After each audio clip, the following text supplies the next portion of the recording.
Good morning friends. AD civil services classes में आपका स्वागत है। फ्रेंड्स, जीएस पेपर वन में स्टेट सबसे अधिक भूमिका निभाता है मार्क्स के डिसाइडिंग फैक्टर में। और हर बार की तरह इस बार भी जो स्टेट्स था वो काफ़ी निर्णायक था। सबसे जो बड़ी चुनौती होती है स्टेट्स में, वो स्टेट्स चुनने को लेकर होती है कि हम 4 स्टेट्स में कौन सा 2 स्टेट्स को चुनें। वहीं पर अगर आपने 2 गलत चुन लिया तो वहाँ पर फिर आपका फिर वो बनता नहीं है, या लेंदी हो जाता है, टाइम टेकिंग हो जाता है, वहाँ पर फिर नंबर कम आ जाता है या फिर गलत हो जाता है। तो इस बार देखा जाए तो कुछ लोग का मानना है कि जो इस बार का स्टेट्स है वो 66वीं से आसान है, लेकिन मेरा मानना है कि ऐसा नहीं है। इसमें 4 में से एक स्टेट्स था, मैं बताऊंगा वो ठीक था। बाकी 3 में से कोई भी एक चुन लीजिए, वो टाइम टेकिंग था। आसान को हम तब बोलेंगे ना जब आप उसमें टाइम कम लगे। अगर आप स्टेट्स कोई 22 से 25 मिनट में बन जा रहा है आसानी से, तो उसको आसान बोलेंगे। लेकिन अगर कोई स्टेट्स देखने में आसान लग रहा है पर कैलकुलेटिव ज़्यादा है, वो बन जा रहा है पर वो ले लिया 40 मिनट, तो फिर वो आसान कहाँ रह गया। अगर 2 स्टेट्स में अगर आप 1 घंटा 20 मिनट दे देते हैं तो फिर वो सीधा आपका जो जीएस का जो 6 क्वेश्चन है वहाँ पर प्रभावित करेगा वो टाइम को। उस दृष्टिकोण से वो स्टेट्स आसान नहीं होता है। इस बार भी यही हुआ है। इसमें टोटल 4 स्टेट्स थे। 4 में जैसे जो मैंने बनाया था, मैंने 12 नंबर बनाया था और 14 बनाया था। 13 मैंने छोड़ दिया था, 14 को बनाया था, दिखा रहा हूँ मैं, ये बनाया था। तो इसमें जो 14 नंबर का स्टेट था ये आसान था, ये ठीक था, ज़्यादा टाइम टेकिंग नहीं था, सिंपल क्वेश्चन पूछा हुआ था। लेकिन 14 को छोड़ के कोई सा भी एक स्टेट उठा लीजिए आप, उसमें टाइम देना था आप। जैसे मैंने जो मैंने 12 चूज़ किया था, ये देखने में तो आसान लग रहा था लेकिन इससे बहुत कैलकुलेटिव था। ये जो इसमें दिया हुआ है यहाँ पर डायग्राम, इसमें ये आपका परसेंटेज दिया हुआ है, ठीक है। ये आपका एग्जैक्ट मार्क्स नहीं दिया हुआ है, यहाँ पर लिखा है परसेंटेज मार्क्स। इसको आपको एग्जैक्ट मार्क्स निकालना था। जैसे 75 में किसी का 85% आया तो वहाँ पर आपको निकालना था।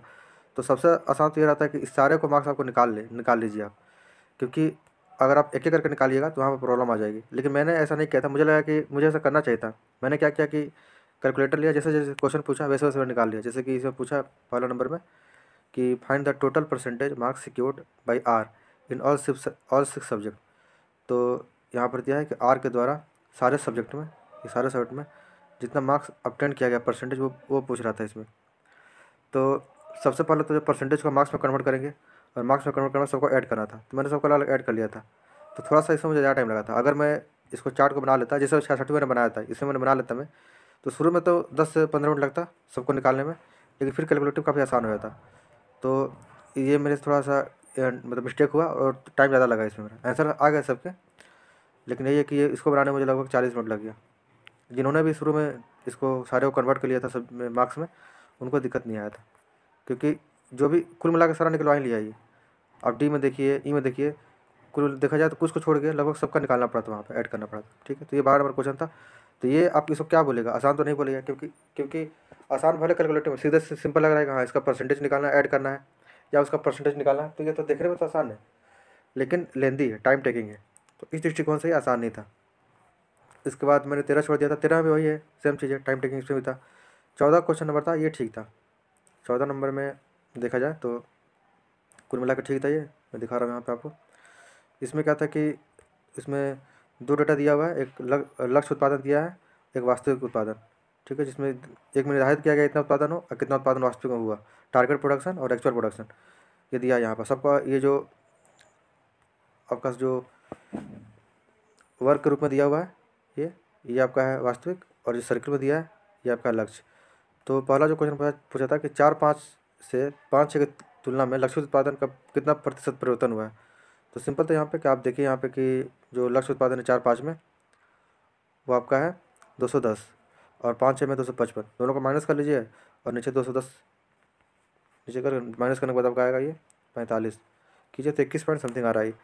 तो ये तो आसान था। इसके बाद जितने भी क्वेश्चन थे इसमें सारे आसान थे लगभग। इसको बनाने में ज़्यादा टाइम नहीं लगा होगा। इसको बनाने में मुझे लगता है कि 20 मिनट में सॉल्व हो गया होगा। 20 से ज़्यादा टाइम नहीं लगेगा आपको, क्योंकि इसको पूरा इसको कन्वर्ट भी नहीं करना था, सीधा आप देख के बना दीजिएगा इसको। लेकिन इससे मुझसे गलती हुई, मैं बता दे रहा हूँ। मुझसे ये ग नंबर गलती हो गया, वो पढ़ने में गलती हुआ। और ये सिली मिस्टेक ऐसा था कि ये नहीं होना चाहिए था। हालांकि एग्जामिनेशन हॉल में एग्ज़ाम का प्रेशर होता है तो गलती हो ही जाती है। इसमें गलती मुझसे ये हुई थी कि इसमें लिखा है कि उन वर्षों की संख्या जिनमें वास्तविक उत्पादन वास्तविक उत्पादन से अधिक था, और उन वर्षों की संख्या जिनमें वास्तविक उत्पादन औसत वास्तविक उत्पादन से कम था, का अनुपात क्या है। तो मैंने इसमें सारा निकाल लिया था। जैसे मैंने सबका औसत निकाला, वास्तविक उत्पादन का औसत निकाला पहले मैंने, जो भी आया तो उसमें निकालने के बाद इसमें 2 वर्ष ऐसे थे जिसमें औसत से ज़्यादा था और 4 वर्ष ऐसे थे जिसमें औसत से कम था।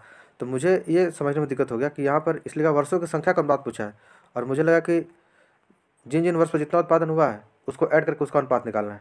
जैसे 2 वर्ष में इनको उत्पादन का ऐड कर लेना है, लक्ष्य उत्पादन का, और जिन वर्ष में कम हुआ है उसका लक्ष्य उत्पादन का ऐड करके रेशियो निकाल लेना है।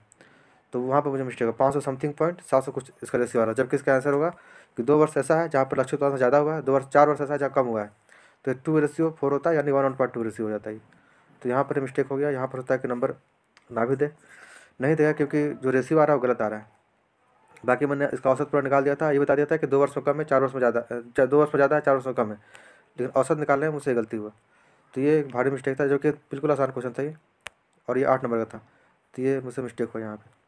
बाकी ये सब ठीक था, ये सब तो आसान था, क्योंकि सारा ईयर दिया है। यहाँ पे लक्ष्य उत्पादन का योग पूछा है, फिर वास्तविक उत्पादन का योग पूछा है, तो ये तो आसानी से निकल गया था ये सब।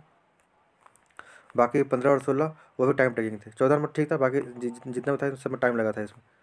तो कुल मिला के देखा जाए तो स्टेट्स आसान बोल सकते हैं अगर आप टाइम दे रहे हैं तो, नहीं तो जिनका मैथमेटिक्स बहुत अच्छा है वो इसको 1 घंटे में सॉल्व कर लेंगे, कोई इशू नहीं है, 1 घंटे या 50 मिनट सॉल्व कर लेंगे।